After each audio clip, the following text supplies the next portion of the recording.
There is a root that has been used in Chinese medicine for over 2,000 years, and in the last decade, cardiovascular researchers at some of the most respected institutions in the world have been studying it in clinical trials.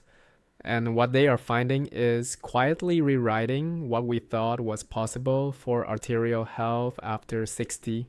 Not a drug, not a procedure, a route. And the reason most of your doctors have never mentioned it has nothing to do with whether it works. It has everything to do with the fact that it cannot be patented.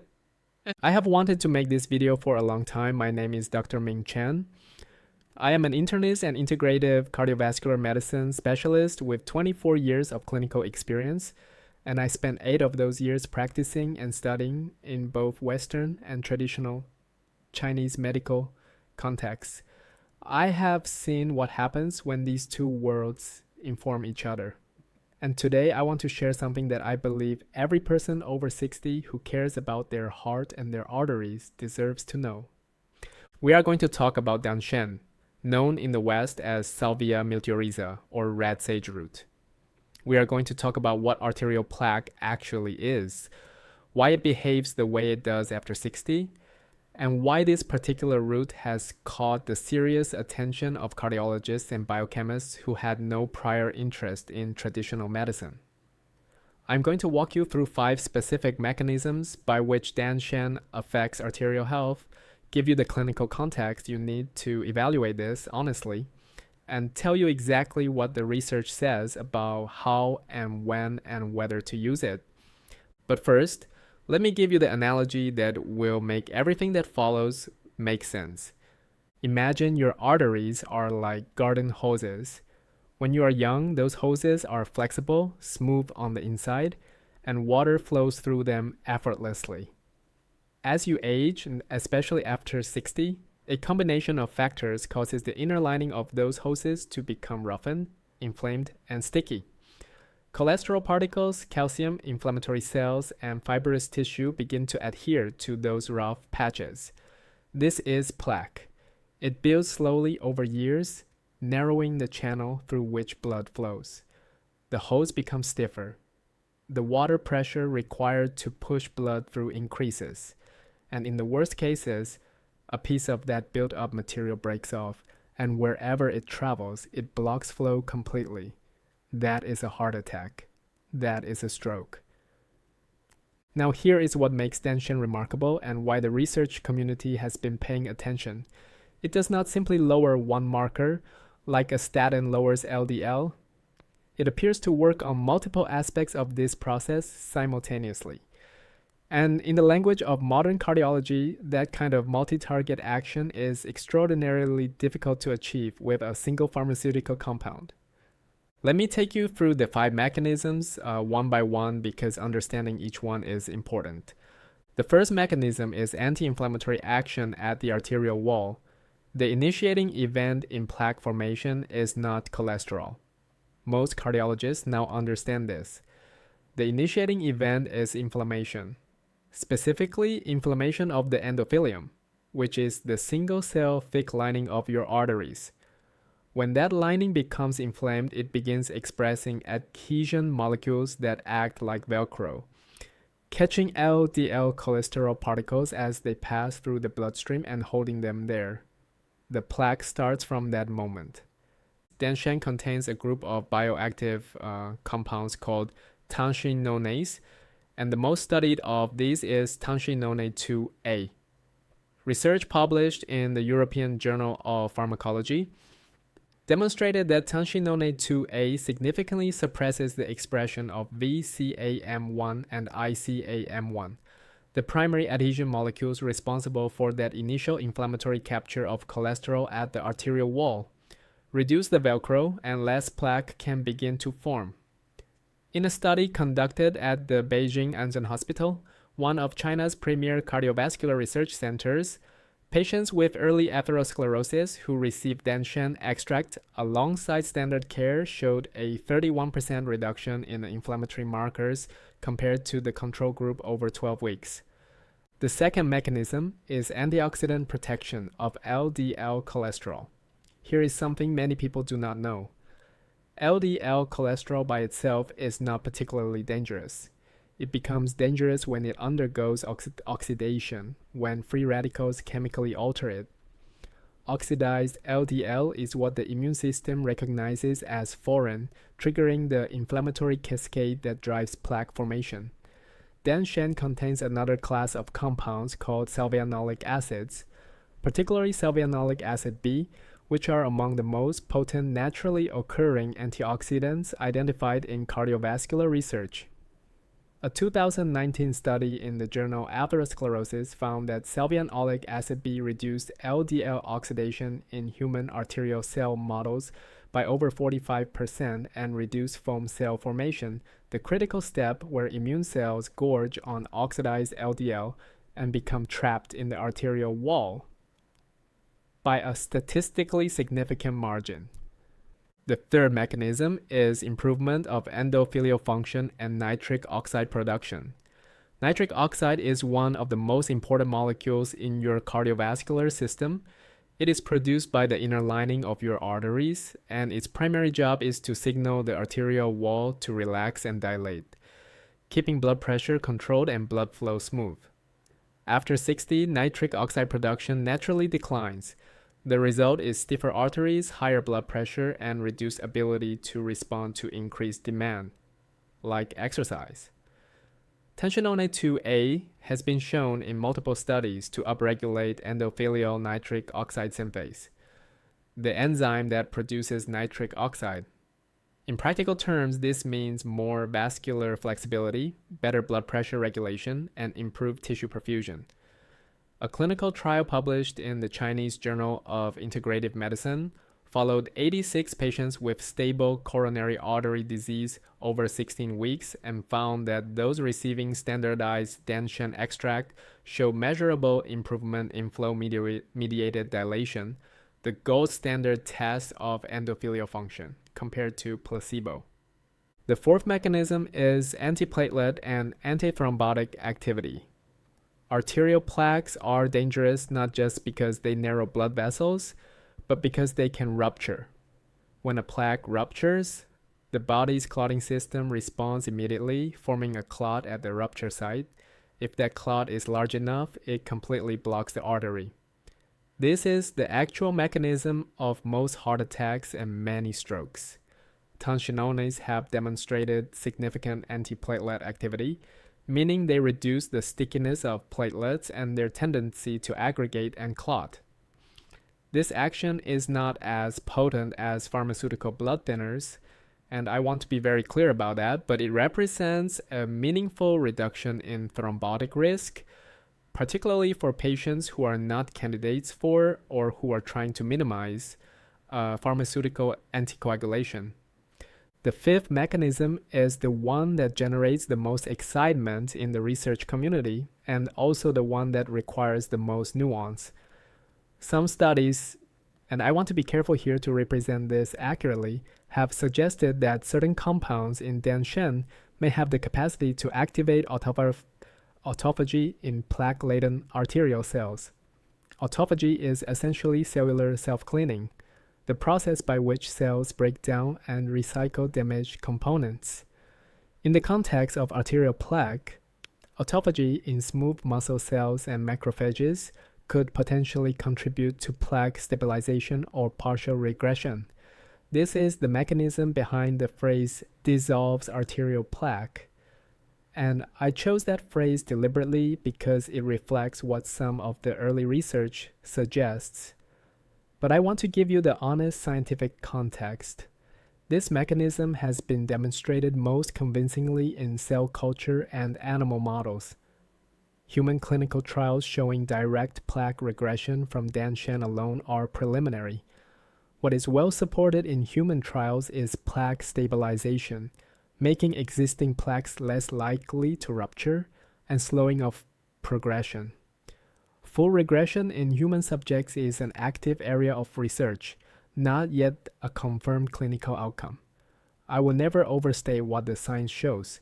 I want to tell you about a patient. I'll call him George. George came to my clinic at age 68. He was a retired civil engineer. from the Pacific Northwest, a man who had spent his career solving structural problems, and he brought that same systematic thinking to his health.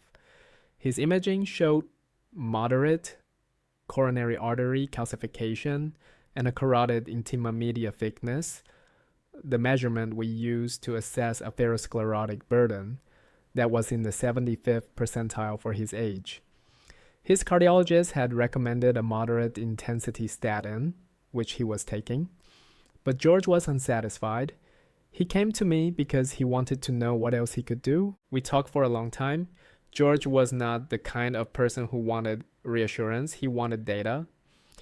Over the following 18 months, we implemented a comprehensive protocol that included dietary changes, a supervised exercise program, and a standardized Danshan extract at a clinically relevant dose in coordination with his cardiologist, who monitored his lipid panel and coagulation markers throughout. At his 18-month follow-up carotid ultrasound, his intima media thickness had decreased by 0.06 millimeters. His cardiologist's notes described the result as unexpectedly favorable. George called me after that appointment and said something I have never forgotten. He said, "I feel like I got some time back." He wasn't talking about the measurement, he was talking about the feeling. The feeling that the clock that had been running in one direction had, in some small way, been persuaded to slow down. I think about George often. Now, I want to stop here and ask you something directly. Have you ever asked your doctor about natural approaches to arterial health and been told there was nothing worth discussing? Have you felt that gap between what the research is showing and what is being communicated in a 15-minute appointment? Leave a comment below and tell me your experience. I read every comment personally, and those conversations shape what I cover next. And if this kind of information matters to you, if you believe you deserve clinical grade information that goes beyond the standard script, please subscribe to the Dr. Ming Chen channel and give this video a like. I put out new content every week, and every like and subscription makes it possible for this information to reach the people who need it. Now, let me address the practical questions directly, because information without guidance is just anxiety. What form of Danshan has the best evidence? The most studied forms in clinical trials are standardized extracts, specifically those standardized to contain a known percentage of tensionoline 2A and salvinoleic acid B. The traditional water-decocted root tea has a long history of use, but the bioavailability of the active compounds varies significantly in that form. For people seeking the cardiovascular benefits I've described, a standardized extract is more consistent and more directly comparable to what the research used. What dose does the research support? Most clinical trials have used between 270 and 540 milligrams per day of standardized extract taken with meals divided into 2 doses. This is not a recommendation for any individual, or it is a description of what clinical studies have used. Your own physician must be involved in any decision about supplementation. What are the important cautions? This is critical, and I want to be very direct. Danshan has meaningful pharmacological activity. It is not a passive herb. It has been shown to interact with warfarin and other anticoagulant medications, potentially increasing bleeding risk. It may potentiate the effects of certain cardiac medications. It can lower blood pressure, which in patients already on antihypertensive medications requires monitoring. Anyone on blood thinners, anyone with a bleeding disorder, anyone scheduled for surgery, and anyone on cardiac medications must discuss Danshan with their physician before considering it. This is not a precaution I include as a formality. This is a genuine clinical concern. Who should be most interested in this?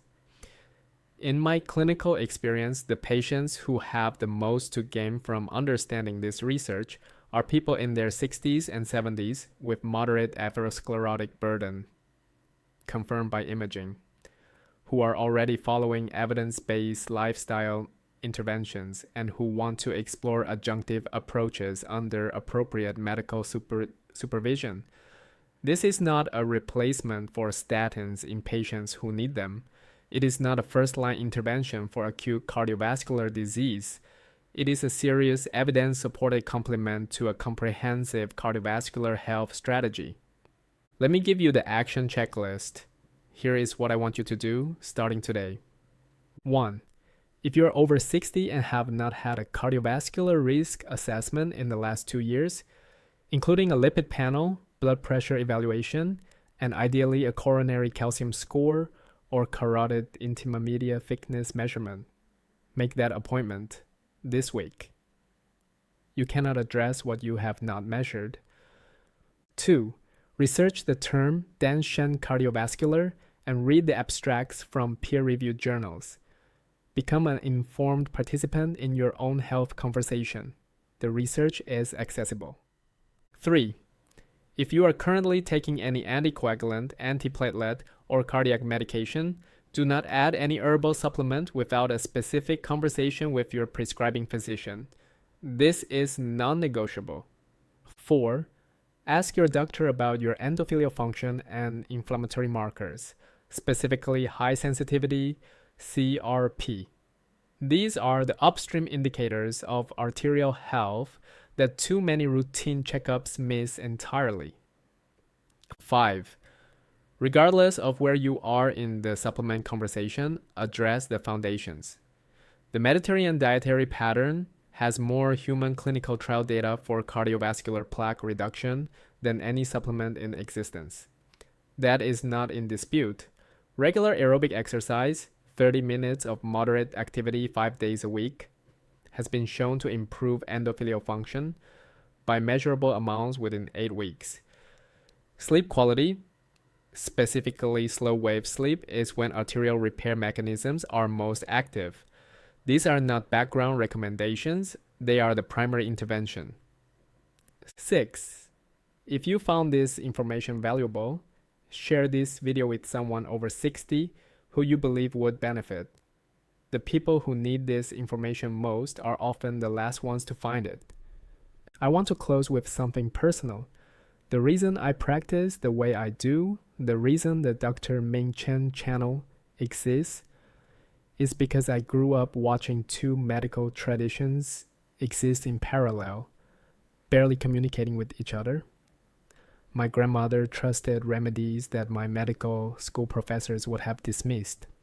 And in my career, I have watched serious researchers validate some of what she knew, not everything, not uncritically, but enough to know that the boundaries of medicine are drawn more by economics and tradition than by the actual limits of what is true.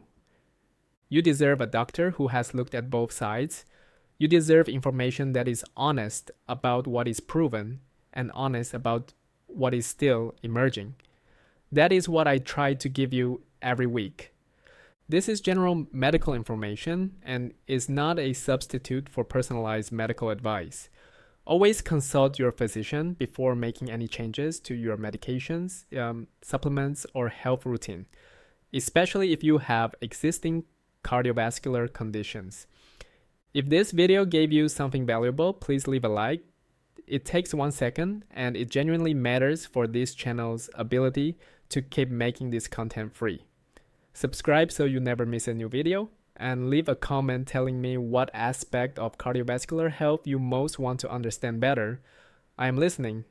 Take care of your heart. It has been working for you without a day off since before you were born.